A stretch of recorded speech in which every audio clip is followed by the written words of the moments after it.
Hello, and welcome to my talk about the Chinese cartoonist Feng Zikai. My name is Lin A. Christiansen, and I'm a PhD candidate at Leiden University. Feng Zikai was born in 1898, and his original name was Feng Run. The name Zikai was a literary name, a so-called Hao, that an instructor gave to him later, and Zikai can be translated as one who is kind or contented. Feng was a man of many talents. He was a cartoonist and an artist, a translator who spoke Russian, Japanese, English and Chinese, and a writer of more than 160 books. He's also seen as an expert of the sui bi, the so-called informal essay. However, before the mid-1980s, very little was known about Feng outside of China or Hong Kong, but in 1984 the first book was published in English, written by Christoph Harpsmeyer. After this, several book chapters, books, and articles have been devoted to Feng and his work, also in English. And this includes a biography by Jérémy Barmet in 2002. The first of Feng's cartoons that I would like to show you is called After Everyone Has Departed, the New Moon a Hook, the Sky Like Water, and it was first printed in 1924. As you might see, Feng Zikai drew a lot of inspiration from Japanese manga and Chinese ink paintings. In the words of Professor Hong Jiangtai, Feng used traditional Chinese brush techniques that he combined with contemporary social settings. Feng's cartoons are accessible and easy to understand for a varied audience. He's been called Master of the Lyrical Cartoon, and according to his daughter, very many of his cartoons did in fact come from classical poems. A lot of the cartoons also include a calligraphic poem like this does. However, several people argue that Feng was not a cartoonist but an artist. The idea then is that Feng is too highbrow to be a cartoonist, but I contend that he was both an artist and a cartoonist. Because of this, I don't have any reservations in calling the following images cartoons. Most of the ones I will show you here today do not have years attached to them, because it's not clear when they were made. However, it's safe to assume that the majority of my selection were drawn between the 1920s and 40s. As an aside, the TK you see in the signature is from the Wade-Giles romanization system, and it's short for Zikai. The work called The Yangtze River in Spring is not willing to let travelers stay. The deep green grass sends the horse's hooves away, is another good example of how Feng would mix calligraphy and poetry with an image. This poem is by the Tang Dynasty politician Liu Changqing, and it's called Seeing Governor Li Off on His Way to the Runzhou Military Barracks. There is a universality to Feng's cartoons, both in terms of their design, but also in their subject matter. Probably all of us, no matter where we're from or which time we live in, have experienced being awake on a weekend night, feeling like we could keep going forever. But eventually, Saturday night turns into Monday morning. And now the same clock that was smiling only a couple of evenings ago is sinister and demanding. In winter, the universality is shown a little differently. Here we see an adult and child walking hand in hand, wearing so many layers to protect themselves against the cold that it seems like they can barely move at all. They resemble a larger and smaller ball. This cartoon also perfectly sums up many of the characteristics in Feng's cartoons that have led to making him such an enduring artist. With very few brushstrokes, Feng expresses a range of emotions.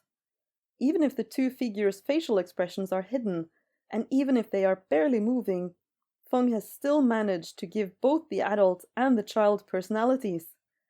The adult is sturdy, reliable, walks in a straight line, whilst the child is hanging a bit from the adult's hand, struggling with the steps. Feng had a talent for noticing children and their world. He had 4 children of his own, and would often use them as models for his cartoons. like this one. Boring. A girl is laying on her back in a chair, unable to think of anything fun to do with her time.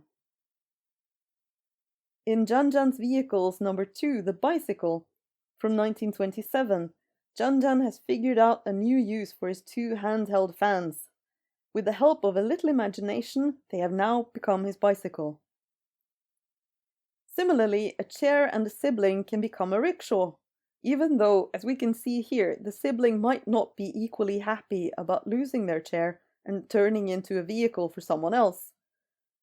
But there are no moments that are too small, Feng seems to say. And for comparison's sake, here is a real rickshaw. Animals are similarly active participants and subjects of their own in Feng's cartoons. In Cry Out in Alarm, a cat bursts through a window, scaring a woman who's in the middle of taking a bath. We're seeing this scene right after the woman has noticed the cat, and right before she realizes it's just a cat, it's not a peeping Tom. In Creation and Appreciation, the cat is audience to a little boy who's creating art on a wall. In 1962, Feng wrote an essay called Ami, named for one of his cats, and where he described the delight that pets give. But whilst the essay does appear to be about his cat, it's clearly satirical. Feng wrote, "Even if the cat doesn't catch mice, the cat is still essential for people's lives. Therefore, today I write a biography of my cats, and I hope it is not something that someone will say something critical about." Clearly, this is a play on the politician Deng Xiaoping's famous line, "It does not matter if a cat is black or white, as long as it catches mice, it is a good cat," which was said by the politician to make China focus on its development. The essay that Feng wrote led to him being labeled an enemy of the people during the Cultural Revolution, and he was placed under house arrest. Unfortunately, this label as an enemy of the people remained with him until his death in 1975, 1 year before the Cultural Revolution ended. Feng believed that children should be allowed to play and develop on their own terms, and he would revisit the idea that education turns everyone into the same kind of person several times.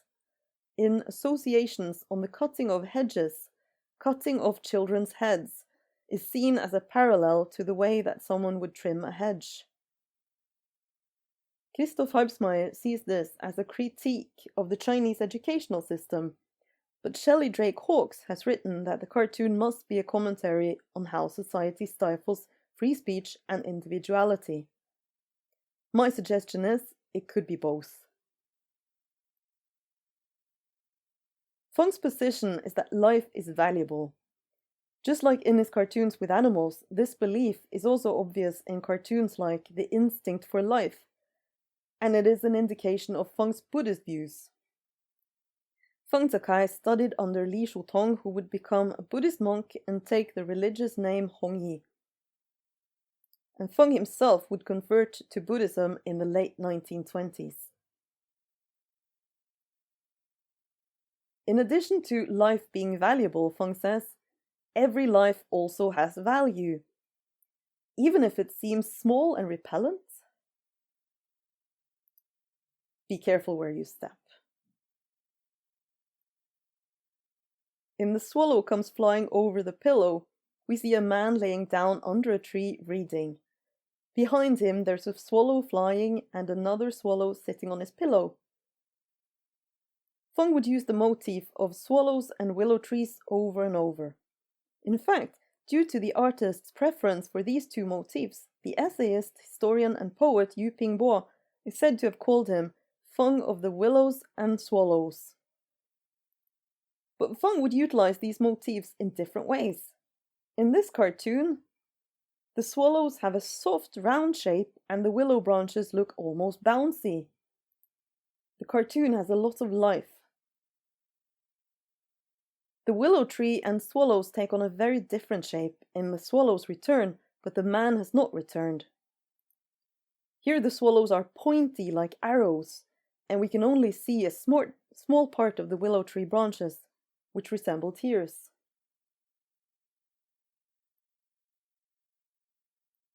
Finally, because of how popular Feng's cartoons are now, fakes have become very easy to find, but originals are almost impossible to find. Even just doing a Google image search a few months back, all the first hits I received were fakes. Feng's style is deceivably simple, but that doesn't mean it's easy to replicate. So I wanted to show you a comparison. The cartoon on the left is a fake, and the one on the right is from Feng Zikai's estate. If you look at things like the outline of the horse, the curve of the man's back, or the movement of the horse's tail, then hopefully it's clear that the cartoon on the right is in a different league. So keep that in mind, and on that note, I'm going to conclude my talk. If you're interested in reading more about Feng Zikai, then the Leiden University Library has books and articles in both Chinese and English, so I recommend checking that out. Thank you.